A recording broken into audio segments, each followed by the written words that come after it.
You're listening to an Airwave Media Podcast. Did you ever sit back and ponder a what-if type situation? You know, it's one in which if some important event didn't happen, then what would be the result? And I'll start with a really simple example. You know, what if my parents had never met? Of course, then I'd never be born and you wouldn't be listening to this podcast right now. Or how about if Austrian Archduke Franz Ferdinand, if he hadn't been assassinated on June 28th of 1914, could World War I have been avoided? And if Adolf Hitler, if he had not risen to power, would there have been a Holocaust? Would there even have been World War II? Or what if President Kennedy had opted not to ride in an open-top convertible car on that fateful 1963 day in Dallas? Of course, any attempt to answer any of these questions would be pure speculation. One company that capitalized on one of these potential points of divergence was the video game publisher Codemasters. In February 2008, they released the first-person shooter game Turning Point: Fall of Liberty. And the trigger point in their alternate reality was the long-forgotten story in which Winston Churchill, yes, that Winston Churchill, he had not survived being run over by an automobile in New York City back in 1931.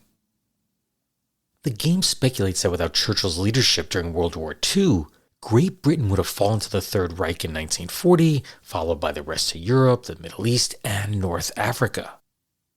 Even here in the United States, Churchill's absence would have led to Thomas Dewey defeating Harry Truman in the presidential election, and that would have resulted in a turn toward isolationist policies. Of course, none of that ever happened. Churchill did survive the accident, and he went on to lead Great Britain through the war. But just why was Churchill in New York City in 1931? And what was he doing that resulted in him getting run over? You may wonder how severe his injuries were and what happened to the driver that hit him. Well, all the answers to those questions, plus the complete story of the accident, they're coming up next in a story I've titled, Churchill Gets Run Over. I am Steve Soderman, and this is the Useless Information Podcast. Useless information. Winston Churchill is undeniably one of the most significant political leaders of the 20th century. And despite facing some criticism today, he is widely recognized as a leader who guided Great Britain to victory in World War II. Yet for all his successes as a political leader, Churchill was awful when it came to dealing with money. Although he earned a considerable fortune during his lifetime, he squandered it through reckless spending, his almost compulsive gambling, and poor investments, and those were only made worse by the 1929 stock market crash. Take his April 1932 tax filing as an example. During the previous year, Churchill earned over £15,000. That's nearly $1.15 million today. Yet his losses, they were double that amount. The reality was that Churchill had been reckless with money his entire adult life, but he somehow always found a way to get back on his feet. And it's not that he ever stopped his excessive spending. Instead, he depended on the support of wealthy admirers, he used his governmental standing to lower his personal taxes, he used his fame to obtain high writing and speaking fees, and so on. It was in 1929 that Churchill entered what has become known as his wilderness years, and that basically meant he was out of office. And he'd remain out of government for the next decade, which meant his popularity in Britain would wane, and the net result was that there was less demand for both his writings and his lectures. But Churchill needed money. So he decided to head overseas and embark on what he hoped would be a lucrative lecture tour of the United States. And to give you an idea of where he stood in the public's eye at the time, here's a paragraph from an editorial that ran in the Roanoke Times on December 6 of 1931. Winston Churchill's career began brilliantly, but the years have not sustained the bright promise that it gave at one time, and the adjective great is no longer applied to Mr. Churchill by his countrymen. He has been on the wrong side of too many questions and somehow has managed to fall just short of achievement. Whether his disappointing experience in statescraft has embittered him can best be determined by his American audiences after they have heard what he has had to say. Then on Friday, December 11th, that's 5 days after this commentary was published, the liner Europa docked in New York City with Churchill, his wife Clementine, and their eldest daughter Diana aboard. He went on to give his first lecture in Worcester, Massachusetts the following evening, and then returned back to New York City. He was then scheduled to give his next talk, which was titled The Pathway of the English People, at the Brooklyn Academy of Music on Monday, December 14th. Unfortunately, Churchill had no choice but to cancel that lecture. Why, you may ask? Very simple. He was run over by an automobile that Sunday. That's December 13th of 1931. The accident occurred around 10:30 p.m. as Churchill crossed Fifth Avenue between 76th and 77th Streets. Now, I should note that there are only houses on one side of the street, and that's because Central Park is on the other side of Fifth Avenue. Now, obviously, Churchill survives the accident, and we know that because he went on to become Prime Minister and lead Britain through World War II. But at this very moment in the story, he's recovering in the hospital. And upon his release, he penned a syndicated newspaper article that carried the headline, and I love this one. Get this. Famous British statesman explains how it feels to be run down by automobile. I'm sure he loved it. He said, this is the greatest thing that ever happened to me. No, he didn't, but everything you're about to hear by Churchill comes from this article. And I should note that it is quite lengthy, so I've only included portions of the text here. I had finished dinner and was inclined to go to bed. An old friend of mine rang up and suggested that I should go round to his house. He was Bernard Baruch, who was the head of the War Industries Board during the 2 years I was Minister of Munitions. We made friends over a long period of official cables on grave business and have preserved these relations through the now lengthening years of peace. Mr. Baruch said he had 1 or 2 mutual friends whom I was anxious to meet, and as the hour was little after 9:30, I was readily enlisted in the project. I descended by elevator the 39 stories which separated my room from the street level. When I arrived at the bottom, it occurred to me that I did not know the exact number in Fifth Avenue of my friend's house. I knew it was somewhere near 1100. I knew the aspect of the house. I had been there by daylight on several occasions. It was a house only of 5 or 6 stories, standing with 1 or 2 others of similar construction, amid large apartment buildings of more than double the height. I thought it probable I could pick it out from the windows of the cab. However, for certainty, I asked the hall porter to look up the address and give me the exact number. The telephone book was produced, but it only had Mr. Baruch's city address and said nothing about his Fifth Avenue house. I therefore neither knew the exact number of his house, nor did I know his telephone number to find it out. But however, as I had now descended from those enormous heights and had my coat and hat on and a taxi was waiting, I trusted to be able to recognize the house when I had been carried to within a few hundred yards of it. So I got into the cab and started. Fifth Avenue is an immensely long thoroughfare, and traffic upon it, as elsewhere in New York, is regulated by red and green lights. When the red light shows, every vehicle must stop at the nearest crossroad. When, after an interval of 2 minutes, the lights turn green, they all go as hard as possible until the light changes into red. Thus, we progress by a series of jerks. Now, it may seem a bit odd that Churchill's explaining how traffic signals work, but keep in mind this is a relatively new technology in 1931. Anyway, let's get back to Churchill telling of what happened that evening. At length we reached the 1200s, and it was certain I had overshot my mark. We told the cabman to turn round and go back slowly, so that I could scan every building in turn. Hitherto we had been moving up the right or centre of the thoroughfare, and could at any moment have stopped opposite any house. Now we had turned round, we were on the park or far side from the houses, with a stream of traffic between us and the pavement. At length I saw a house smaller than the rest, and told the cabman to turn in there to make inquiries. It occurred to me that as we must be within 100 houses of Mr. Baruch's address, and that as he was so prominent a citizen, any of the porters of the big apartment houses would know which his house was. While the porter at the house did recognize Churchill, he didn't know where Baruch lived. So they just kept searching for the house, and they circled around several times, but eventually, due to all the traffic, Churchill figured it was best to just get out of the cab and ask around. I no sooner got out of the cab somewhere about the middle of the road and told him to wait, when I instinctively turned my eyes to the left. Being a Londoner, for traffic there keeps to the left. About 200 yards away were the yellow headlights of a swiftly approaching car.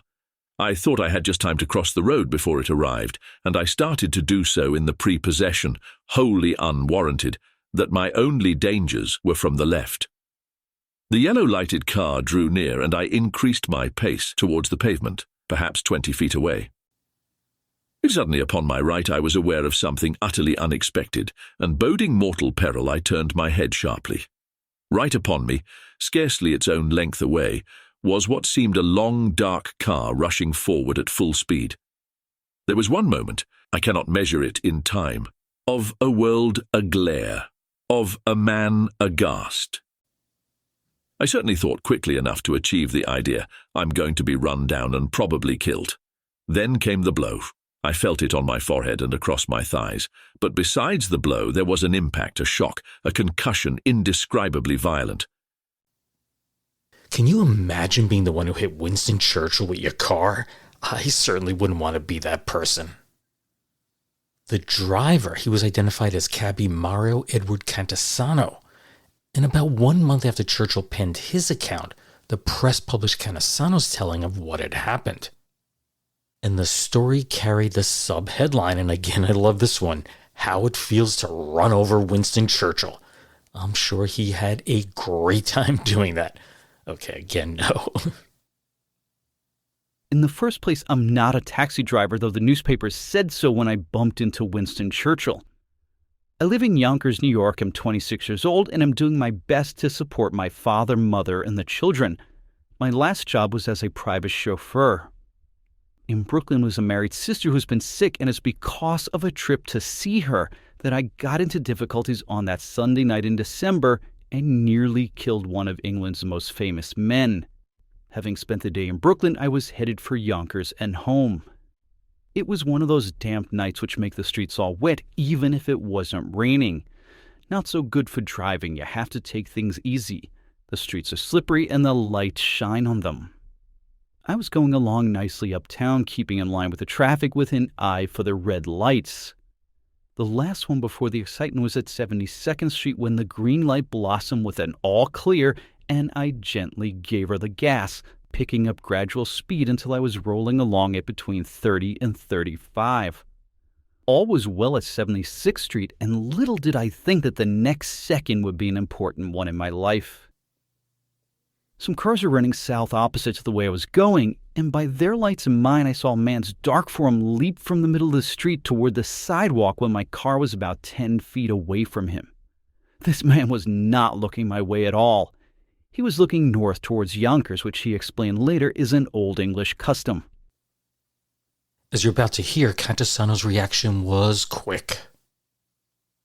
I shoved on the footbrake and yanked the emergency, and the wheels locked. But the bus kept going on the wet pavement, and as my heart jumped faster and I got paler in the darkness, there was a thud. It was like a whole football team hitting the man with the ball. Looking back, I recalled Mr. Churchill on the radiator, which was badly dented. Then the force of the shock tossed him ahead, and the car came to a stop.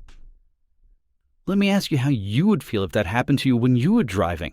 Maybe it has, but I don't believe you ever ran over anybody as important as Winston Churchill. There was the limp form of a British statesman, though I didn't know it yet, lying in the middle of Fifth Avenue. People began to gather before I was out of the car, and to make me feel better, someone yelled, "You just killed a man!" I agreed, and the thought was discouraging. While down on the roadbed, Churchill thought to himself, I've been run over by a motor car in America. All those worries about being late are now swept away. They do not matter anymore. Here is real catastrophe. Perhaps it is the end. Amazingly, he had not lost consciousness for a single second. A policeman is bending over me. My head and shoulders are being raised toward him. He has a book, quite a big book, in his hand. What is your name? Winston Churchill. Ye protest I am no snob, but on this occasion I thought it lawful and prudent to add, the Right Honourable Winston Churchill from England. I heard respectful "oh-ohs" from the crowd. The officer, adhering to his routine, then asked, "What is your age?" 57, I replied. And at the same moment this odd enough thought obtruded itself upon my mind. How very old to be knocked down in the street by a motor car. I shall have a very poor chance of getting over it. The officer then asked Churchill to describe what happened. He immediately replied, I'm entirely to blame. It is all my fault. And when the officer questioned him as to whether or not he wished to press charges, Churchill replied, I exonerate everyone. Cantisano picks up the story from there. The cops came up and looked over my license, and we tried to stop an ambulance that was going down the avenue, but it had a load on already. So 4 of us lifted the statesman into a taxi cab. He was sort of heavy. His sanctum was still in good running order, and he told the police that he only had himself to blame. And here's Churchill's description of what happened while he was being lifted into that taxi. I now saw, as I lay on the floor of the cab, both my hands very white and covered with blood lying across my breast. So I decided to give them an order to move their fingers, and at the same time I pulled the levers which affect the toes. Neither hands nor feet took the slightest notice. They might as well have belonged to someone else for all the attention they paid to my will. I now became for the first time seriously alarmed. I feared that this bundle of dull pain which people were carting about, and which was my body, there might be some grave, serious injury to the spine. The impression, crippled for life, registered itself in the sanctum. Churchill then told her what happened when he arrived at Lenox Hill Hospital, which just happened to be a couple of city blocks from the accident scene. A wheeled chair is brought. I am carried into it. I am wheeled up steps into a hall and a lift. By now I feel battered but perfectly competent. They said afterwards I was confused, but I did not feel so. A clerk at the hospital asked, Are you prepared to pay for a private room and doctor? Yes, bring all the best you have. Take me to a private room. Where is your telephone? Get me the Waldorf Astoria. I will tell my wife myself that whatever has happened I am going to get quite well. But after an interval they said she is already on the way here. As was Cantisano. I followed them to the hospital, hoping the gentleman was not badly wrecked and determined to find out. They let me in, and you can imagine my surprise. Do you know who you hit? Somebody asked, and I said I didn't. The Right Honourable Winston Churchill of England, was a solemn reply. That made me feel worse for the moment and more determined to stay around. I had seen Mr. Churchill's name in the papers. An initial examination determined that Churchill had a sprained shoulder and some facial lacerations which were quickly sewn up. There was also some concern that a pleural hemorrhage could develop. Doctors Otto Pickard and Foster Kennedy issued the following joint statement to the press. Mr. Winston Churchill is resting comfortably, having sustained through a taxicab accident severe shock and concussion without any loss of consciousness. There are many bruises on the right arm and chest and legs, together with wounds of the soft tissue of the forehead and nose, which have been sutured. X-ray examination is proceeding to determine the chest condition. Mr. Churchill will be unable to direct work for several weeks. It was later revealed that in addition to the injuries just described, Churchill had 3 fractured ribs and a dislocated shoulder. But by the next day his fever had dropped and his overall condition had stabilized. It was clear that Churchill was going to recover, but the question was how quickly would that occur? A few days after the accident, newspapers were reporting that Churchill was well enough to do a radio interview that would be broadcast back home in England. The only problem was that Churchill had never agreed to do such a thing. In fact, he first learned of the broadcast by reading it in the papers just like everyone else. So the hospital issued the following statement. Mr. Churchill has no intention of broadcasting. He is not fit to do so at present, although he is rapidly improving. But Churchill was anxious to get back on the lecture circuit. He rescheduled his talk at the Brooklyn Academy of Music for January 14th, which was basically 1 month after the accident, and of course that would give him plenty of time to recover. Meanwhile, Cantisano made sure to either visit or telephone the hospital each day to see how Churchill was progressing. I telephoned the next morning and the day after to find out how Mr. Churchill was, and I was invited to the Waldorf to have tea with Mr. Churchill's daughter and tell her all about the accident. This I did, explaining that Mr. Churchill had been looking in the wrong direction. I had some tea and a cigarette. I had never been in the Waldorf before. Before long, the statesman was well enough to see me in person. He was very pleasant about it and all bandaged up. I could hardly believe my eyes. I had thought it would be 6 months anyway before he would be getting around again. But there he was, cheerful and a very fine person. He was glad to see me even if I had run into him, and all he wanted to do was talk about the accident. That visit lasted about a half an hour, and after Mrs. Churchill learned that Cantisano had been out of work for the previous 2 months, she kindly offered to write him a check to assist him financially, but he politely refused. Well, after spending 8 days in the hospital, Churchill was discharged on Monday, December 21st. As is customary, he was brought out in a wheelchair, at which point he was able to step into an awaiting automobile. The photographs published in the newspaper showed that there was a small patch on his nose and a larger one on his forehead, just above his right eye. While recovering in his luxurious suite at the Waldorf Astoria, he once again met with Cantisano. The two talked and had a cup of tea together, and then Churchill presented him with a signed copy of his most recent book, The Unknown War. It's unknown if Cantisano ever read that book, but that was far better than what most victims would have done. They would have gotten an attorney to sue the driver for every last penny that he or she had. H.L. Phillips, writing in the December 24, 1931 edition of Rochester's Democrat and Chronicle, he took note of how graciously Churchill had treated the man who ran him over, but he hoped that it didn't establish a precedent. And to illustrate his point, Phillips humorously provided several fictional examples, and here's my favorite of them.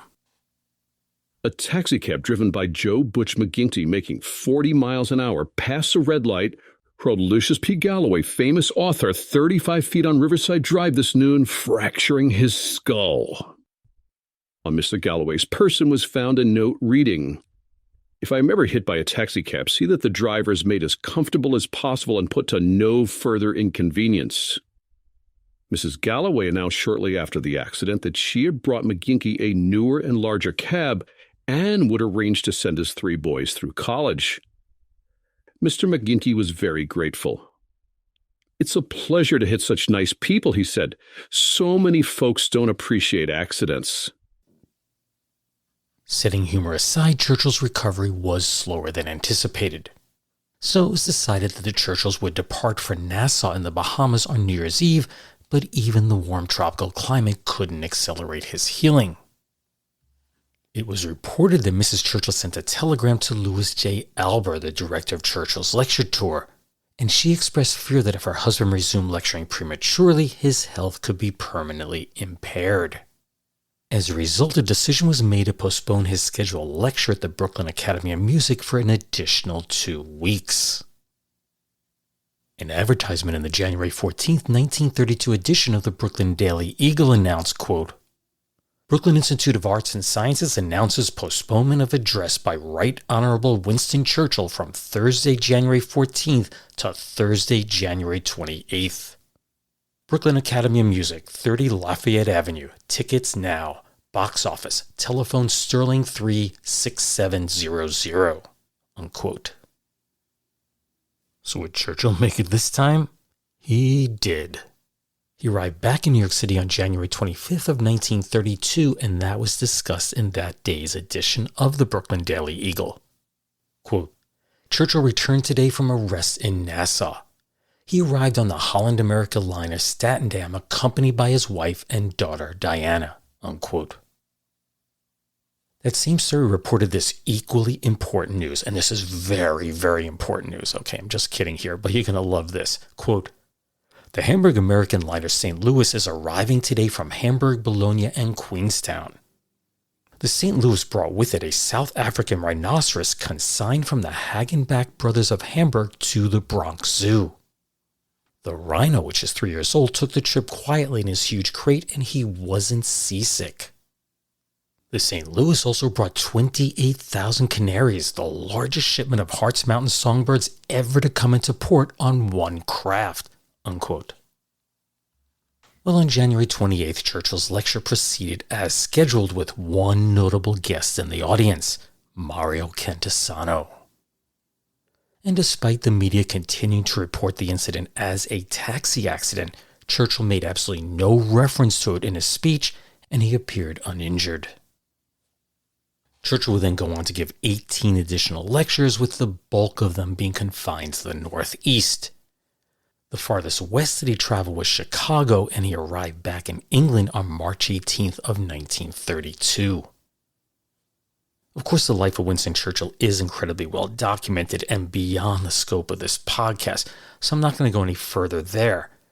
But whatever happened to Mario Cantisano? Well, he was basically forgotten about until January of 2008. That's when a blog titled The Quest to Find Mario Cantisino was launched, and no, I didn't mispronounce that. It is spelled differently in the blog. And I'll just read you a small portion of what was written there. Quote, Codemasters, the UK's leading independent video game publisher, is turning detective in order to recognize a descendant of the man who inspired the events depicted in the alternate World War II action game Turning Point: Fall of Liberty. The game supposes that the incident in which a car struck Winston Churchill in New York on December 13, 1931, actually proved fatal, and that without his inspirational speeches to galvanize the Allies, the course of the Second World War took a very different route, with the Axis powers even invading America. Unemployed mechanic Mario Cantisino was driving the car which struck then-statesman Churchill. Despite the accident being no fault of his own, Mr. Cantisino contacted Winston Churchill daily during his 2-week convalescence, and the pair became good friends after the event. Some 75 years later, Codemasters wants to honor Mario Cantisino's descendants for providing the inspirational turning point for the forthcoming video game, unquote. After that, readers offered up details on Mario's father, his siblings, and other relatives, but I have to tell you, little else was uncovered. What is known is that he was born on November 25, 1905 in Sheepshead Bay, Brooklyn, was an Army private during World War II, and died on January 17th of 1989. He's buried in the Calverton National Cemetery out on New York's Long Island. One piece of information that I do believe the blog got wrong was that they concluded that Mario's real name was Edward F. Cantisano, and Wikipedia does repeat this. Yet I pulled up his birth certificate on Ancestry, and it clearly states Mario Edward Cantisano. I have no idea where that F in Edward F. Cantisano came from. One final intriguing detail in the story is that while he was recovering from his injuries, Churchill examined the dispatch box that his personal secretary had packed for him before his departure from London. Inside, he discovered an address book, and it contained the names and contact information of individuals he might wish to meet up with during his stay in the United States. One of those entries read, quote, Baruch, 1055 Fifth Avenue. What that means is that Churchill was 10 blocks away from Baruch's residence when he stepped out of that taxicab and walked right in front of Mario Cantisano's car. Useless, useful, I'll leave that for you to decide. Well, I hope you enjoyed that story on Winston Churchill. It's one that I've been wanting to tell for quite some time, but I knew there was no way I could ever imitate his voice. It's just too well known. Of course, the voice of Churchill that you did hear was AI generated, and I was searching through the many voices that 11 Labs offers one day, and I noticed there was one that said Winston, distinguished, erudite, and genteel. So I decided to give it a try, and I'll admit it's not a perfect match for Churchill's voice, but it is far better than anything I could have done with my New York accent. You may have also noticed a few minor glitches in Churchill's quotes, and I couldn't figure out a way to fix those. One quirk that I ran into is it didn't seem to be able to handle shorter sentences. For example, I typed in, "Where's your telephone? Give me the Waldorf Astoria." And it gave me back a bunch of gibberish at the beginning, and I had to edit that out. Let's take a listen. Where is your telephone? Give me the Waldorf Astoria. Sounds a bit German to me, but also sounds like gibberish since I don't speak German. Anyway, for some reason it generated that bit of audio at the beginning of all the shortest segments, and it didn't do so for the longer ones. I don't know why. Anyway, just a reminder that the Useless Information Podcast is part of the Airwave Media Podcast Network. So be sure to visit airwavemedia.com, where you'll find a curated selection of some of the best podcasts out there. As always, thanks for listening and take care, everyone. Bye.